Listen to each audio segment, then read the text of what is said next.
Hey guys, it's Vani from Mrs. Mom's Homeschool and welcome to my channel. Today I'm briefly going to discuss how to find me time when you're a homeschooling mom.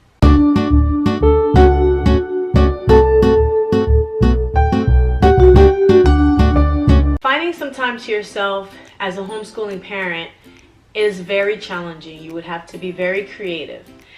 We tend to put our kids as number one above everything. And the fact that they're with us 24/7 is hard not to do that. So as a homeschooling mother, you have to find time throughout the day. Actually, you have to make time throughout the day to just have maybe a little quiet time. Maybe you'll need a nap after an exhausting day. So this is how I do it. In the morning, I am not a morning person.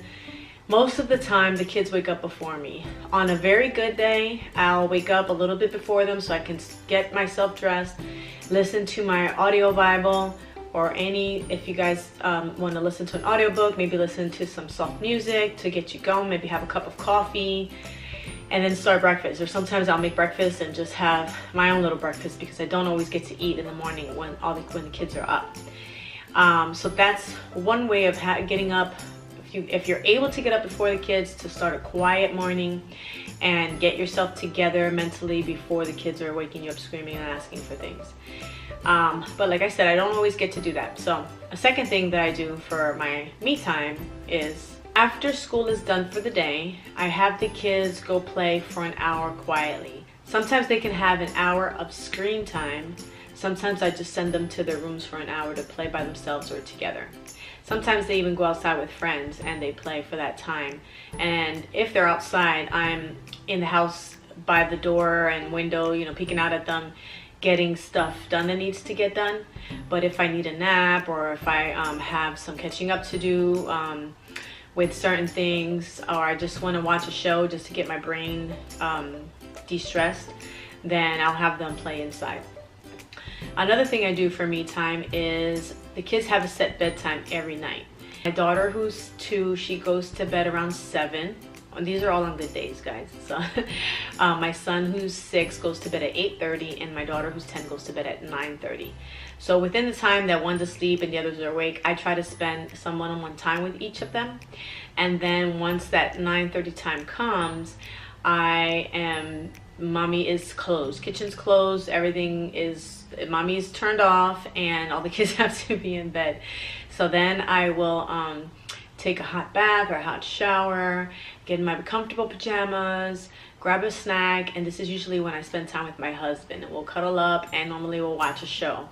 We like to pick up on a Netflix show, and we try to watch one episode every night and eat snacks and cuddle and talk, and so that's our time together, which qualifies as me time.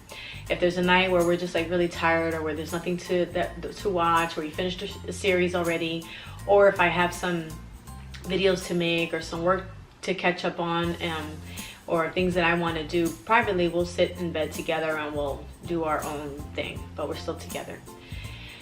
Another thing that I do for me time is I just joined a women's Bible study group. So that's Thursday mornings, and I get to bring my kids with me, and there's childcare, so they're in the building with me, but they're being watched by by someone else, and they're getting to do their schoolwork there, and then they get the free time.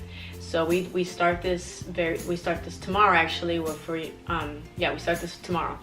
And so that'll be a nice little break where I get to be with my best friend, who's also joined with me, and a couple of other mothers, and we get to study a book and have 2 hours of just adult time. Another thing that I'm going to start doing for some me time is hitting the gym. I plan to join the YMCA and take a couple of classes during the week. And once again, I can take my kids and they can go play in the play zone, and they can have a great time there while I work out for 1 hour. So you have to be very creative to find some me time when you're a homeschooling parent, but it's very important. I know a lot of homeschooling mothers who don't do this, and I didn't do it for years. And it takes a toll on your mind and your body and your emotions and your mood. And you can be the best parent, and this is not just for homeschooling moms, this is for stay-at-home parents, period. You can be the best parent to your children, the best teacher to your children, when you are fully rested, your mind is clear, your emotions are stable, and that comes from you taking a little bit of time for yourself and some time with your spouse. So make sure you guys try to do that if you can't do it every day, at least try to do it every week. Try to get some time to de-stress and refocus and think about yourself a little bit. It's okay to think about yourself a little bit. You have to take care of yourself so that you can take care of others. So I hope you enjoyed this video. Thanks for watching, and I will see you next time.